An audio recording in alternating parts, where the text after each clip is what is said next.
ሰላም እንዴት ናችሁ? ሚሴለን ነኝ። ዛሬም ሌላ ታሪክ በሰዓቱ የሶስተኛ ክፍል ተማሪዎች ሆምሮ መምህር ሆኜ እየሰራው ነበርና እንደ ሁሉ የዛንም አመት የዕለት ተዕለት ተግባራችንን እየከወንን በሰላም የመጀመሪያውን ኳርተር አጠናቀቅንና ወይንም የአመቱን የመጀመሪያውን ሩብ አመት የሚባለውን አጠናቀቅንና ወደ ሁለተኛው የሩብ አመት አጋማሽ ላይ እየተንቀሳቀስን ወይም እየተማማርን በነበረበት ሰዓት ላይ አንድ ጎበዝ ከነበሩት ከወንድ ተማሪዎች ውስጥ አንዱ ተማሪ በሚታይ መልኩ ፐርፎርማንሱ እየቀነሰ አክቲቪቲው እየቀነሰ የቤት ስራ ሳይሰራ መምጣት፣ ክፍል ውስጥ የመስራት ፍላጎት ማጣት፣ የክፍል ስራ የተሰጠውን ጥያቄ መሳሳት፣ የእጅ ጽሁፉ መበላሸት፣ ለተሳትፎ ፍላጎት ማጣት፣ ምግቡን ጨርሶ አለመብላት፣ ሰምቲንግ እነዚህ ነገሮች በጣም በፍጥነት እየተደራረቡ መጡ እና በቃ ያየሁት ነው እየተለወጠ የነበረውና ከዛ ይሄን ነገር እንትን ማድረግ እችላለሁ ብዬ ማኔጅ ማድረግ እችላለሁ ብዬ አወራሁት። ያው ጎበዝ ተማሪ ነበር፣ በደንብ ይሳተፍ ነበር፣ ለኔም አክቲቪቲ ያግዘኝ ነበር ምናምን በደንብ አክቲቭ ነበርና ጠርቼ ምነው ባባዬ ምን ተፈጠረ? ለምንድን ነው እንደዚህ ውጤት የምትቀንሰው? እጅ ጽሁፍስ ለምን ተበላሸ? ሰምቲንግ በደንብ በቃ የነበሩትን ኳሊቲዎች በሙሉ ነገርኩትና ግን እነሱ አሁን እየተቀየሩ ነው ቀስ በቀስ ምን ተፈጥሮ ነው ስለው አይ ምንም አይደለም ዝም ብዬ ነው እኮ። ታዲያ እንዴት ዝም ብለህ እቤት ስራ ትሰራለህ? አረ አጋዥ አለችን ማሚም አለች፣ እኔ ስራ አልሰራም። እሺ ጨዋታ እያበዛክ ነው? አይደለም። ኤሌክትሮኒክስ ሞባይል ነገር ወይ ታብሌት ተገዛለች? በጭራሽ። ቴሌቪዥን እያየ ነው እንደ ሁሌውም በቀን ለ1 ሰዓት ወይ ለ30 ደቂቃ ትንሽ አይቼ ከዛ ወደ ጥናቴ ነው የምገባው። እና ታዲያ ለምንድን ነው እንደዚህ እየሆነ ያለው? እኔ እንጃ በቃ ዝም ብሎ። እሺ ለምንስ ምግብ አትበላም? በቃ ትንሽ ስበላ እየጠገብኩ ነው። በቃ ምንም በጣም በተለያየ መንገድ በሞከር ብጠይቀው ይሄ ነው የሚለኝ ነገር አጣሁኝና እሺ 1 ሳምንት ሰጥሃለሁ ነገርና በዚህ ሳምንት ውስጥ እንደመጀመሪያው እንድትጽፍልኝ እፈልጋለሁ።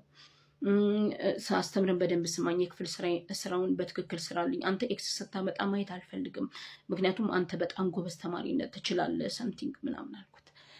እሺ የሰጠሁት ሳምንትም በተመሳሳይ መንገድ አለቀ። አሁንም ድጋሚ ለማውራት ሞከርኩ፣ ለውጥ የለም። ስለዚህ አሁን ወደ ሁለተኛው ስቴፕ መሄድ አለብኝ ብዬ ለእናቱ ኮሚኒኬሽን ላይ ጻፍኩላት። ተማሪ እከሌ እንደዚህ በፊት መስከረም ላይ ስንጀምር የነበረው ፐርፎርማንስ ወይም ስኮር ያደረገው ውጤት በጣም አሪፍና በጣም ከፍተኛ ውጤት እንደነበር እናውቃለን። አሁን ግን ቀስ በቀስ ውጤቱን እየቀነሰ ነው፣ ፐርፎርም ማድረግ እያቃተው ነው እና ምን እንደተፈጠረ ወይም ደግሞ ከሱ ጋር ማውራት ካለባቸው አንዳንድ ነገር ላይ ጋይድ አድርጉልኝ ብዬ ጻፍኩ ማለት ነው። ከዛ እናት ከስር የምችለውን ሁላ እየሞከርኩ ነው፣ ግን በእኔ አቅም ብቻ የሚሆን አይደለም፣ አንቺም አግዢ አለች።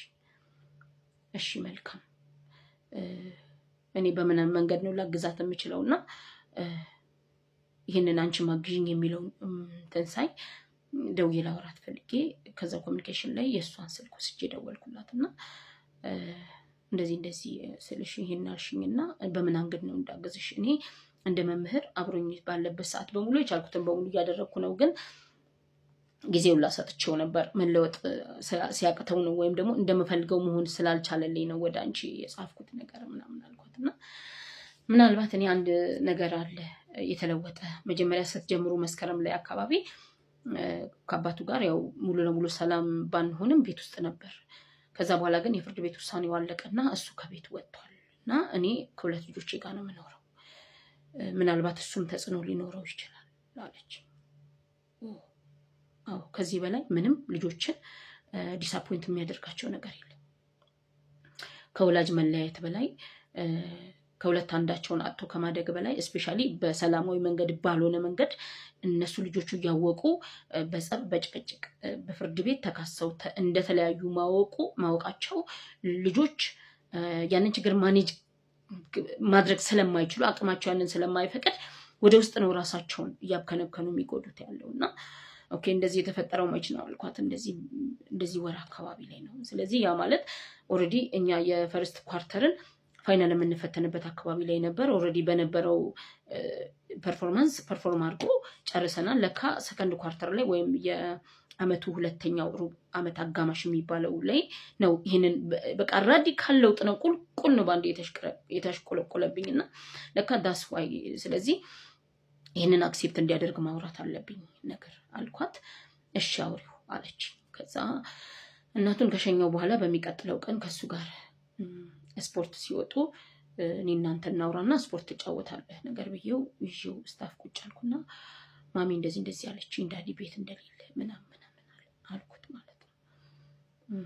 አዎ እና ግን በወር አንዴ እየሄድን እኔና ወንድሜ እየመጣ ይወስደናልና ከሱ ጋር ተጫውተን ጋብዞን ምናምን እንመጣለን። ግን ሲጋብዘን ብቻውን አይደለም። ያናድደኝ እሱ ነው አለ። ሲጋብዘን ብቻውን አይደለም ማለት ምን ማለት ነው? አልገባኝም ስለው እናቴና አባቴ እንዲጣሉ ካደረገችው ሴት ጋር አብረው ነው የሚመጣው እና አብረው ነው የሚጋብዙን። ከሱ ጋር ብቻችንን መሆን ነበርን የምፈልገው፣ ግን ብቻውን አይመጣም፣ ከሷ ጋር ነው የሚመጣው። ከዛ ደግሞ ሚሳለኝ ስልኩ ላይ በፊት ከኛ ጋር አብሮ እየኖረ እያለ የሁላችንም ፎቶ ነበር አንድ ላይ የተነሳነው ነበር ፕሮፋይል ፒክቸሩ። ከወጣ በኋላ ግን የአዲሷ ሴት ፎቶ ነው ያለው ስልኩ ላይ እና እሱ በጣም አናዶኛል፣ በጣም አዝኛለሁ አለ። ይሄ በጣም ልብ የሚሰብር ነው። በጣም ያሳዝናል። በጣም ከፍቶኝ ነበር በሰዓቱ። ልጁን አያችሁ ከመለያየታቸው በላይ ከእናቱ ጋር ከመለያየታቸው በላይ ከቤት ከመውጣቱ በላይ ልጁን ምን እንደጎዳው ታውቃላችሁ? እሱ ባለመብት ነው። ልጁ በአባቱና በእናቱ ህይወት ላይ ወደው ፈቅደው እስከወለዱት ድረስ ባለመብት ነው። ስለዚህ እያየ እየሰማ እየተከናወነለት ያደገው በእናቱና በአባቱ እቅፍ በቤት ውስጥ በጋራ በመኖር ነው። ይሄ መብቱ ነው። ይህንን ኤክሰርሳይዝ እያደረገ ቆይቶ ድንገት ባለመግባባት አባትና እናት ሲለያዩ አባት ከቤት ሲወጣ ኢሚዲየትሊ በእነሱ ቦታ ሌላ ሰው ተካ። አንደኛ ተመልሰው አብረው የሚሆኑበት እድል እንደጠበበ በደንብ ገብቶታል። ግን እንዴት አድርጎ ነው አባቱን እንደዚህ አታድርግ ማለት የሚችለው? አይችልም፣ መናገር አይችልም፣ ይፈራሉ። የስነ ልቦና ጥንካሬያቸው ነው ይሄኛው እኮ እንደዚህ እንድታደርግ አልፈልግም ለማለት አቅማቸው አይፈቅድም። ሁለተኛ ነገር ደግሞ የነሱ ፎቶ በነበረበት ቦታ ላይ የአዲሷ ሴት የአባትየው የአዲሷ ሚስት ፎቶ መለጠፉ እጅግ በጣም ይሄ ደግሞ ሌላ ቶርቸር